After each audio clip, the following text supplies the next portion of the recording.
নমস্কার বন্ধুরা, cook and চিলে আপনাদের সবাইকে অনেক অনেক স্বাগত। আজকে আমি রান্না করব করলা বা উচ্ছে আলুর হালকা পাতলা দুর্দান্ত স্বাদের একটা নিরামিষ রেসিপি। গরম ভাতে এই একটা রেসিপি থাকলে আর কিচ্ছু লাগবে না। করলার পুষ্টিগুণ বজায় রেখে আজকে আমি যেভাবে রান্না করব, এইভাবে রান্না করলে করলার তেতো হবে না, আর ছোট থেকে বড় সবাই মজা করে খাবে। বন্ধুরা, রেসিপিটা কেউ স্কিপ করবেন না। স্কিপ করলে কিন্তু আমি কি কি মশলা এর মধ্যে অ্যাড করলাম সেটা কিন্তু আপনারা মিস করে যাবেন। তখন কিন্তু রেসিপিটি খেতে এতটা ভালো হবে না। আশা করি রেসিপিটি আপনাদের ভীষণ ভালো লাগবে। তো আমি এখানে 300 গ্রাম মতো মাঝারি সাইজের করলা নিয়ে নিয়েছি। করলাগুলো খুব ভালো করে জল দিয়ে পরিষ্কার করে ধুয়ে নিয়েছি।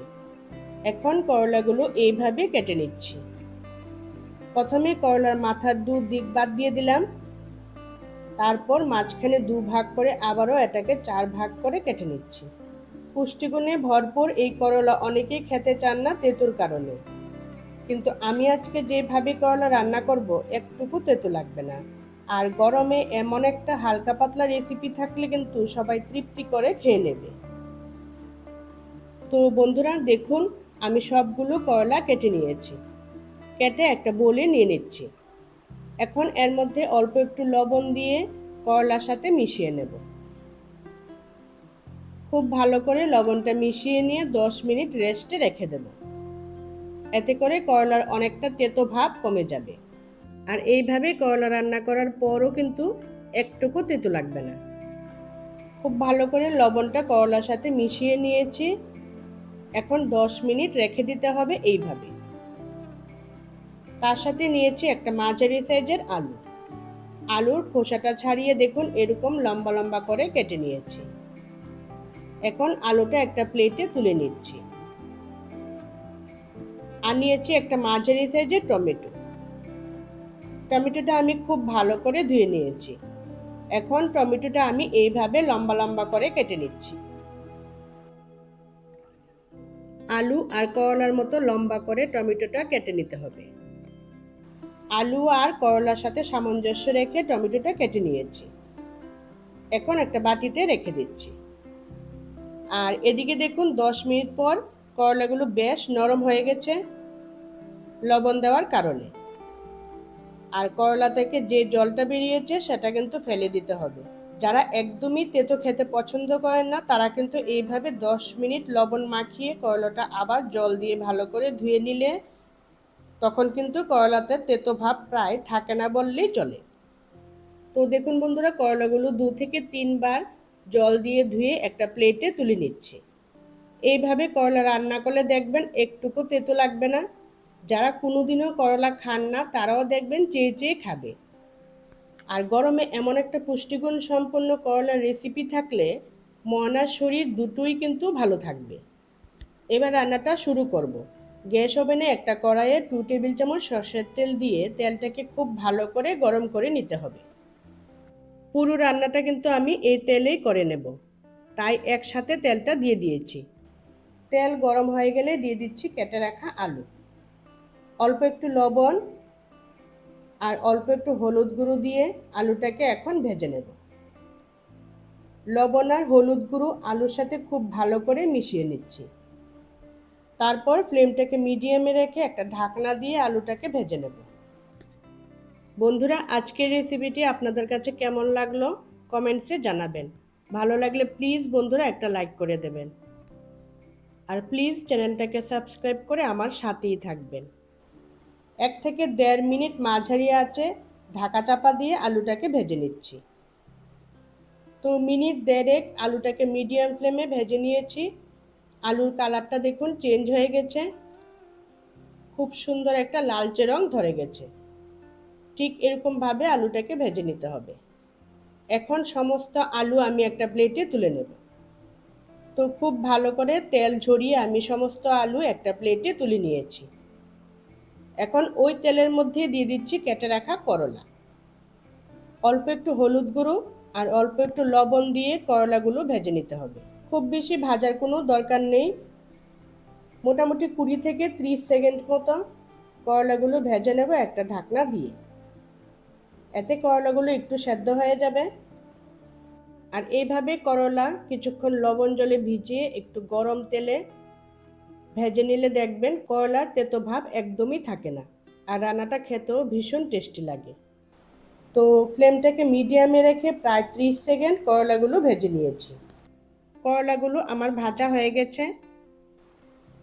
এখন খুব ভালো করে তেল ঝরিয়ে করলাগুলো একটা প্লেটে তুলে নিচ্ছি। তো সমস্ত করলা খুব ভালো করে তেল ঝরিয়ে আমি একটা প্লেটে তুলে নিয়েছি। এখন ওই তেলেই ফোড়নে একটা শুকনো লঙ্কা ফাটিয়ে দিয়ে দিলাম। দিয়ে দিচ্ছি হাফ চামচ মতো কালো জিরে। দিয়ে দিচ্ছে হাফ চামচ থেকে একটু কম রাঁধুনি। এই রেসিপিতে রাঁধুনির ফ্লেভারটা কিন্তু দারুণ লাগে। হাতের কাছে থাকলে অবশ্যই দিয়ে দেবেন। ফোড়নটাকে একটু ভেজে নিয়ে এতে যোগ করে দিচ্ছি ভেজে রাখা আলু। গরম ভাতে প্রথম পাতে এই রেসিপিটা ভীষণ টেস্টি লাগে খেতে। অবশ্যই বন্ধুরা একবার বাড়িতে ট্রাই করবেন। আশা করি আপনাদের ভীষণ ভালো লাগবে। তো আলুটা একটু ফোড়নের সাথে নাড়াচাড়া করে এতে দিয়ে দিলাম হাফ চামচ মতো হলুদ গুঁড়ো, কালারের জন্য কাশ্মীরি লঙ্কার গুঁড়ো, আর দিয়ে দিচ্ছি 1 চামচ ধনে গুঁড়ো, আর দিয়ে দিচ্ছি হাফ চামচ জিরে গুঁড়ো। অল্প একটু জল দিয়ে মশলাগুলো আলুর সাথে খুব ভালো করে কষিয়ে নিতে হবে, যাতে মশলার কাঁচা গন্ধটা না থাকে। বন্ধুরা করলার অনেক রকম রেসিপি খেয়েছেন, একবার এইভাবে রান্না করে খেয়ে দেখবেন ভীষণ ভালো লাগে। আর একবার এইভাবে রান্না করে খেলে বারবার এইভাবেই খেতে চাইবেন। তো আলুর সাথে মশলাটা খুব ভালো করে কষিয়ে নিয়েছি। এখন এতে যোগ করে দেব ভেজে রাখা করলা, সাথে দিয়ে দিচ্ছি কেটে রাখা টমেটো। নাড়াচাড়া করে সব কিছু মিশিয়ে নিচ্ছি। খুব ভালো করে করলা, টমেটো, আলু আর মশলার সাথে এইভাবে কষিয়ে নিতে হবে 15 থেকে 20 সেকেন্ড। এই সময় গ্যাসের ফ্লেমটাকে মিডিয়ামে রেখে সবজিগুলো কষিয়ে নেব। তো সমস্ত কিছু একটু কষিয়ে নিয়েছি নাড়াচাড়া করে মিডিয়াম ফ্লেমে। এখন এতে দিয়ে দিচ্ছি 2 বড় চামচ মতো আদা কাঁচা লঙ্কার পেস্ট। আদা আর লঙ্কা বাটাটা সবজির সাথে একটু ভেজে নেব, যাতে আদা আর লঙ্কার কাঁচা গন্ধটা চলে যায়। বন্ধুরা নিরামিষ দিনে সামান্য কিছু উপকরণ দিয়ে খুব সহজেই এই করলা আলুর তরকারি একবার বানিয়ে দেখবেন। দেখবেন বাড়ির সবাই চেয়ে চেয়ে খাবে, আর বাড়ির ছোটরাও দেখবেন খুবই পছন্দ করবে। এখন একটা ঢাকনা দিয়ে মিনিট খানিক সবজিটা একটু কষিয়ে নেব। তো দেখুন বন্ধুরা, মিনিট খানিক সবজিটা একটু কষিয়ে নিয়েছি। নাড়াচাড়া করে দেখিয়ে দিচ্ছি আলুটা কিন্তু একদম সেদ্ধ হয়ে গেছে। এই সময় এতে যোগ করে দেব পরিমাণ মতো গরম জল। এতে রান্নার স্বাদ বজায় থাকবে, আর রান্নাটা হতে কিন্তু খুব বেশি একটা সময়ও লাগবে না। নাড়াচাড়া করে সব কিছু মিশিয়ে একটা ঢাকনা দিয়ে 3 থেকে 4 মিনিট রান্নাটা করে নেব।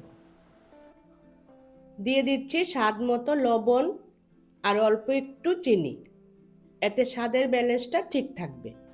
তো মিনিট 4 রান্নাটা করে নিয়েছি। নাড়াচাড়া করে দেখে নেব। দেখুন বন্ধুরা, করলা আলু খুব সুন্দর সেদ্ধ হয়ে গেছে। আর 2-1টা আলু খুন্তি দিয়ে এরকমভাবে ভেঙে দিয়েছি, এতে করে ঝোলটা একটু গাঢ় হবে। রান্নাটা কিন্তু আমার প্রায় হয়ে এসছে। এখন এতে যোগ করে দেব অল্প একটু ঘি। যেহেতু নিরামিষ রান্না, একটু ঘি দিলে কিন্তু ভালোই লাগে খেতে। আর দিয়ে দিচ্ছি অল্প একটু গরম মশলার গুঁড়ো। নাড়াচাড়া করে মিশিয়ে নিচ্ছি। রান্নাটা কিন্তু আমার একদম কমপ্লিট গরম ভাতে সার্ভ করার জন্য। আর ঝোলটা এরকমই থাকবে, ঠান্ডা হওয়ার পর কিন্তু কিছুটা কমে যাবে। গরম ভাত হোক বা রুটি, পরোটা সব কিছুর সাথেই সার্ভ করতে পারবেন। খেতে ভীষণ টেস্টি লাগে। 10 মিনিট স্ট্যান্ডিং টাইমে রেখে রেসিপিটা সার্ভ করে নেব। দেখুন বন্ধুরা কতটা লোভনীয় লাগছে। দেখতে যেমন লোভনীয় লাগছে, খেতেও কিন্তু ভীষণ টেস্টি লাগে। তো বন্ধুরা বাড়িতে একবার এইভাবে নিরামিষ করলা আলুর তরকারি রান্না করে খেয়ে দেখুন, এর স্বাদ ভুলতে পারবেন না। সবাই দেখবেন চেয়ে চেয়ে খাবে, একটুকু তেতো লাগবে না। বারবার এটা রান্না করে খেতে ইচ্ছে করবে, এতটাই টেস্টি হয়। নিরামিষ দিনে খুব কম সময় আর খুব কম উপকরণ দিয়ে খুবই সহজভাবে বানিয়ে নিতে পারবেন এই করলার রেসিপিটা। তো বন্ধুরা, আজকের ভিডিও আপনাদের কাছে কেমন লাগলো অবশ্যই জানাবেন। ভালো লাগলে প্লিজ একটা লাইক দিয়ে দেবেন আর চ্যানেলটাকে সাবস্ক্রাইব করে আমার পাশে থাকবেন। আজ এই অবধি, দেখা হবে অন্য কোনো দিন অন্য কোনো রেসিপির সাথে। সবাই ভালো থাকবেন, সুস্থ থাকবেন। শেষ পর্যন্ত ভিডিওটি দেখার জন্য সকল বন্ধুদের অসংখ্য ধন্যবাদ।